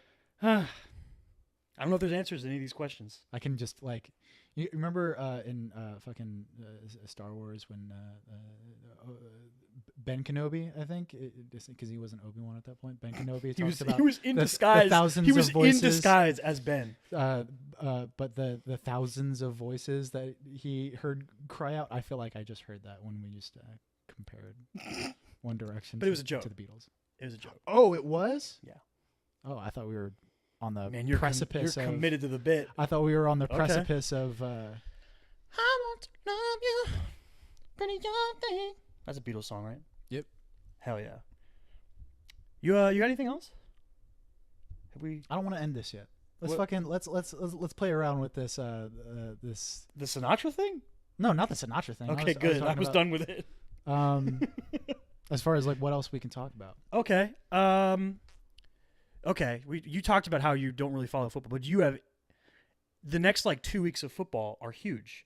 Do you have any interest in bowl season, the college football playoff, or the playoff push in the NFL? Not Is there really. anything you're drawn to? Not really. Nothing. You don't even want to see like Kyler Murray. He's dope. I literally Kyler haven't. versus Tua. I have not seen him play this entire. But you've season. seen highlights. Yeah. Yeah. He's electric. Boogie Boogie woogie woogie woogie woogie. No, I don't really care, dude. Nothing. Mm-hmm. Damn, dude. Yeah, I'm like I don't know. It's like I've just gone in and out of Mhm. like my interest in things. Just fucking like Yeah, it yeah, comes and goes. You know. It's just kind of and a right bummer now 'cause, like my NBA shit is just like at the peak. Yeah. But like yours is pretty consistent. Like as far as like the things that you're interested in, Mhm. right? Like they don't really like wane. Well, I mean, I've gotten way more into basketball every year for the past like 6 years. Every year is more and more and more. Mm. To the point where I watch more basketball, I think, than football now. If you like took my whole year, you know? I watch more basketball than any other sport. Period. Yeah. It's just kind of a bummer because like we're like, oh, we talk about sports, but we really like Only talk talk about about basketball basketball. and UFC. Yeah. And I know stuff about football, but we never talk about it because you don't know anything. I mean, I can still like you're be an a idiot. part of the conversation. Because you're an idiot. Huh? What? Yeah, that's what it is. No, it's just like this is the time of year where like football's at its peak. It's like the most important games in college are being played, and the final push to the playoffs in the NFL. Yeah, it's like the time of year that like Patriots fans actually watch football. Damn, shout out or call out. Okay, how about this? How about a more abstract conversation? Okay. What are your thoughts on bowl season? Bowls in general, college football bowl games. Am I saying bowl weird? Yeah. Okay, sorry. You're really overemphasizing the O. Bowl. I don't know what Bowl. Bowl. Your favorite Back to prospect. basketball. Okay. All right. So, I like the fact that college football has done it, but the fact that they don't include a team like UCF just seems like. Oh no, I'm not talking about the playoff. What are you talking about? I'm talking about the 40 bowl games they're going to be playing I don't over know, like a 2 or 3 week span. I mean, I'm fine with it. Is there a problem that you have with it? Okay. Well, so here's my main gripe with bowls in general is that they are the thing that is preventing probably the money grubbiest league in existence in sports, the NCAA. Yeah. That's what's preventing them from expanding the playoff is the not wanting to lose the income of bowl games. Having less bowl games because of the playoff. Which seems fucking ludicrous. It's dumb. It's stupid. Yeah. Their thing is like, if we make an 8-game playoff, we can't make all of the game. Like, so right now, the championship game and the 2 semifinal games are all bowl games. But it's like the big ones. The Orange Bowl, the Sugar Bowl, the Peach Bowl, and the Rose Bowl, like, rotate between them. Because they're the bowl games. They're the big bowl games. Yeah. And then some of the next tier ones are like the New Year's Day games, like the ones the Gators are playing in this year. Yeah. Those are like also high tier bowl games. They play them on New Year's Day, and they're billions and millions of people watch them. And then for like a 3-week span, like now, like up like the 2 weeks before New Year's, up through New Year's, there's like the Gasparilla Bowl and the San Diego Tribune Bank Bowl. Like, it's just stupid. And you know how many games you have to win to get a bowl game? In order to get a bowl game? Be eligible for a bowl game. 3. 6. 3 would be fucking crazy. I don't know. You play like 10 to 11 games. Mm-hmm. You have to win 6 of them. You have to be a 500 team to get a bowl game. It's so stupid. I was watching Katie Nolan's segment the other day, and she was talking about bowl games. And she was making a lot of jokes about how the dumb names. And the thing that kind of stood out to me is the expansion they keep doing. Every like 3 years, they add like 6 bowl games. Mm-hmm. And I just don't get it. What's the point? So I mean, I get the point is money, but it just seems dumb. It seems like they're diluting the importance of what it is. Right. Too much of a good thing. Okay. See, I don't have any problem because college football is so much different than pro football, right? You That's actually true. have so many different teams. That's true. And I think that if you're a football player, being in a bowl game is fucking fun. That's true. You know, Yeah. being able to play another game against a good It's just, team. I agree with you. Yeah. But me, as a person, if I was on a 6-win football team and like my team is getting hyped because we're bowl eligible, I'd be like, we're not even that good. See, I don't think that From the bowl- outside looking in. I don't think that the bowl eligibility is the problem. It's just like, oh, we get to play another game. That's how I would think of it, right? Unless you were a pro prospect, then you just wouldn't play in it. A lot of guys do that now. Right. There's multiple guys in the Gator game against Michigan. There's a bunch of Michigan dudes that aren't playing. Yeah. Because they're saying the season's over. I've put my work on tape.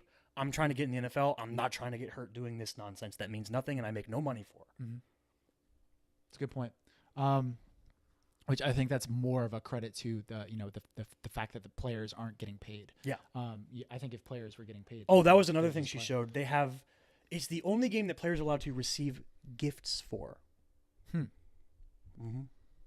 So like some of the bowl games will put on weird little auctions, and they'll say every player gets 6 points, and then they'll have tables with stuff on them, and there'll be a 1-point table and a 2-point table, and they have to disperse their points among the items they want. So you could go buy like a TV or like, an Xbox One with 6 points, or you could buy like 6 1-point things. You know what I'm saying? How stupid is that? Yeah, it seems kind of ridiculous. It's dumb. Now, I think the problem with bowl games and potentially trying to preserve them is only an issue if it does impede the progression of the sport itself, right? Okay. And having the best teams play against the best teams. That's true. Right? And the idea that bowl games are stopping them from expanding the playoff. Yes. So if you have a team like UCF that has, I don't know if they're still undefeated. They're still undefeated. They went undefeated. Right.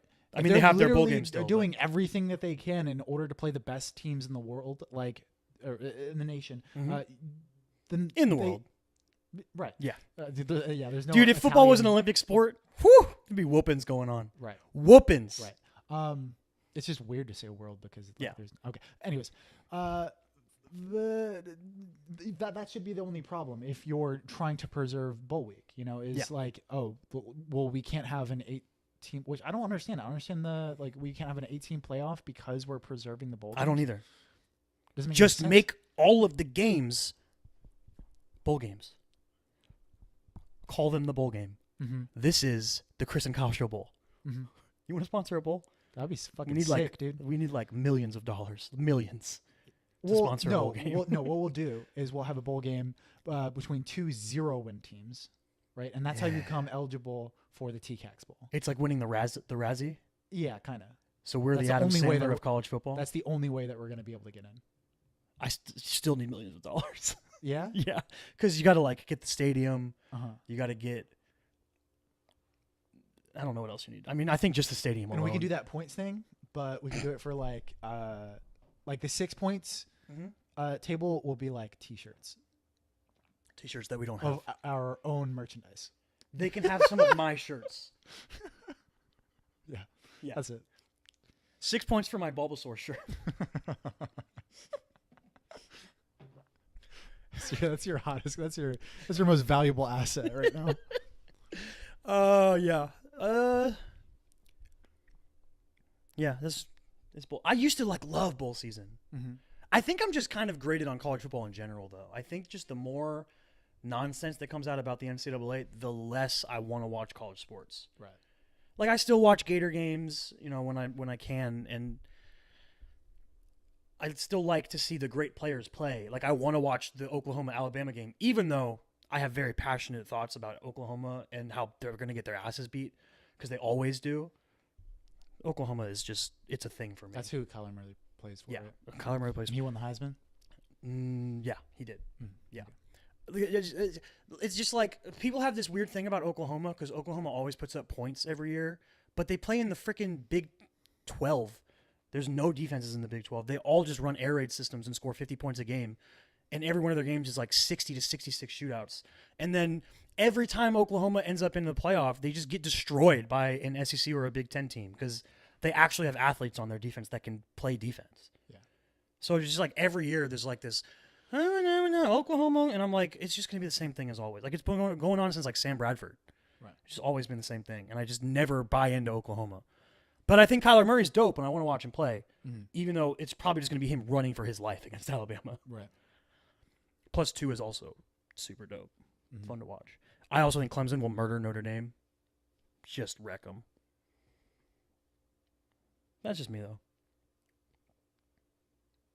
That's already set. That's the playoff, yeah. That's the playoff? Yeah, 1 through 4. Alabama, Clemson, Notre Dame, Oklahoma. Yep. Pretty interesting. Who do you want to win? Huh? Who do you want to win? Glendale Community College. Go human beings. Go human beings. No, but like being a Gator fan, do you get that thing where like you want your conference represented when you watch college sports? Yeah, I don't really care about the conference as much Because it helps with the thing is that it does help with recruiting for every school in the conference. Right. The more successful the teams from the conference, the better the conference. Yeah, I don't get that as much. Like if I do watch football right now, I'm like more focused on the players themselves. Yeah. So like Kyler Murray, Yeah. you know, Heisman winner, someone who is a fucking incredible 2-sport athlete. Like I'm more inclined to see all of the fantastic things that he can do on the football field than the actual team themselves, especially if it's not a team that I'm used to know anything seeing about watch. or are interested in. Yeah. Exactly. Let me ask you this, Uh-huh. because I've heard some people talk about Kyler Murray. Do you think that in the modern era of sports, someone can be a 2-sport professional athlete, a la Deion Sanders or Bo Jackson. or Bo Jackson I or think Michael Jordan? fuck, man. I think it depends on the 2 sports, right? Because they have to line up, right? Yeah. You can't be like a basketball player and a hockey player. That'd be fun to watch, though. That seems kind of racist. Why? You can't be a black hockey player. No, dude. Is that PK what it is? Subban exists. Don't test me.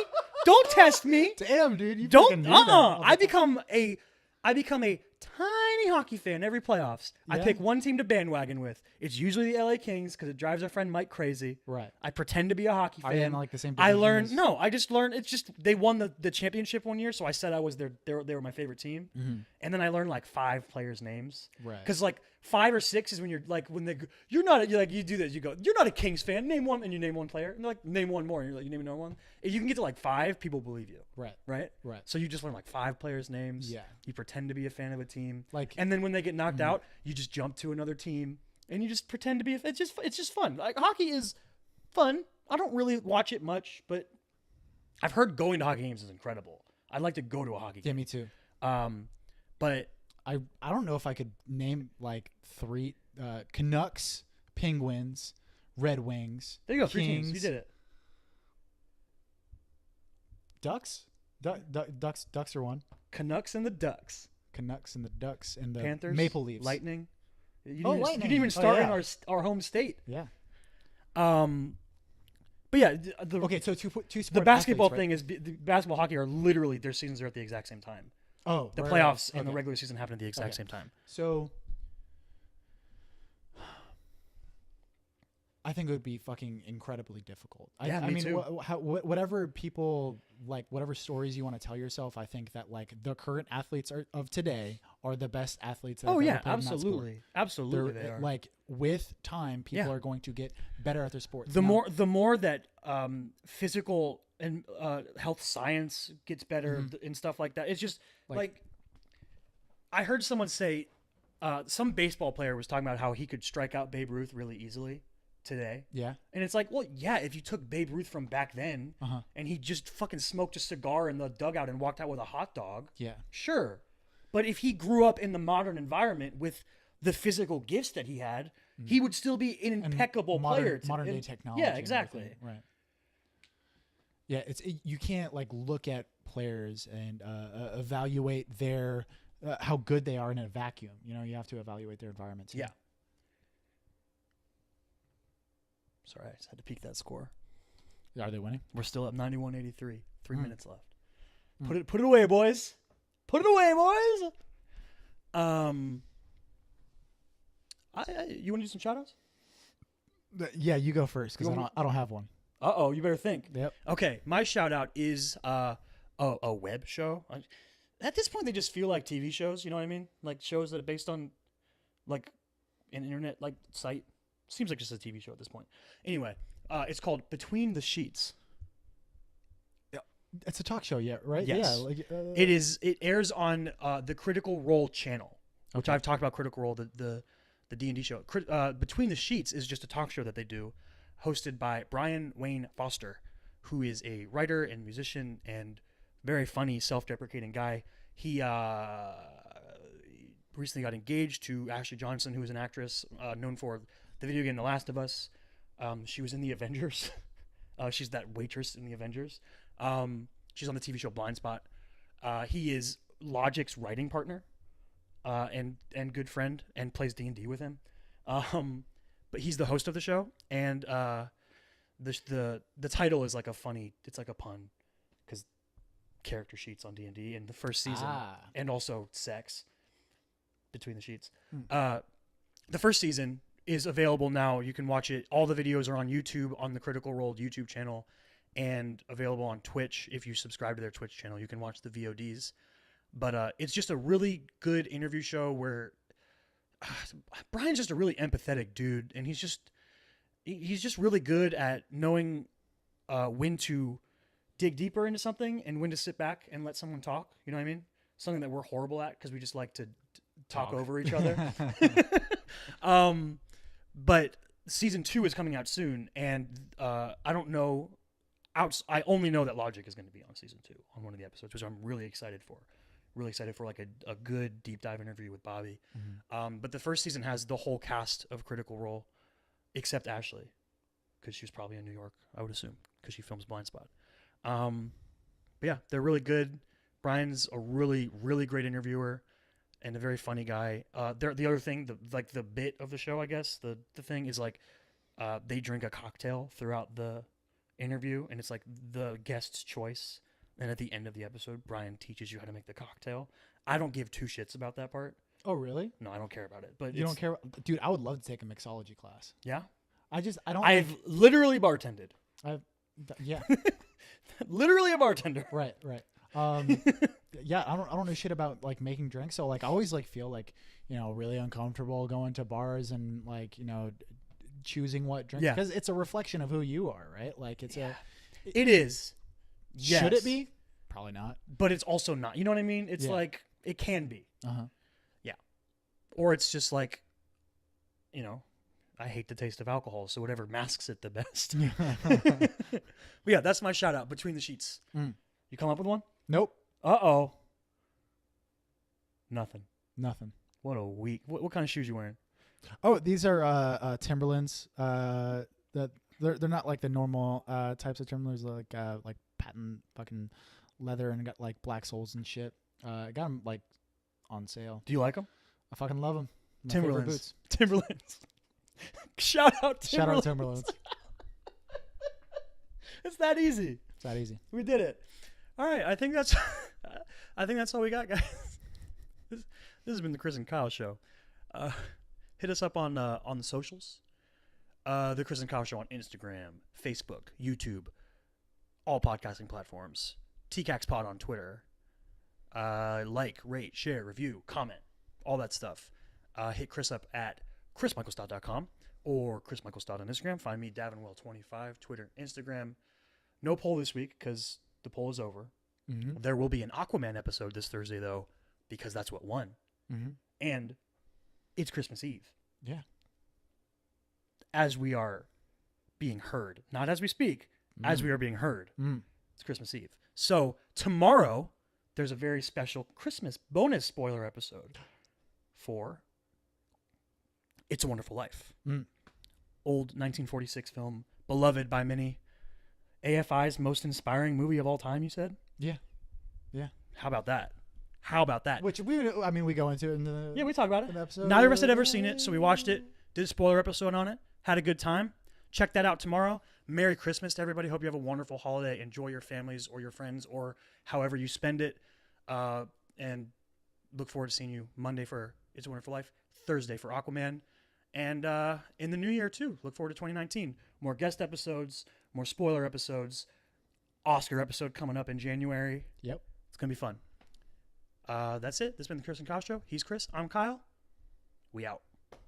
Stay weird.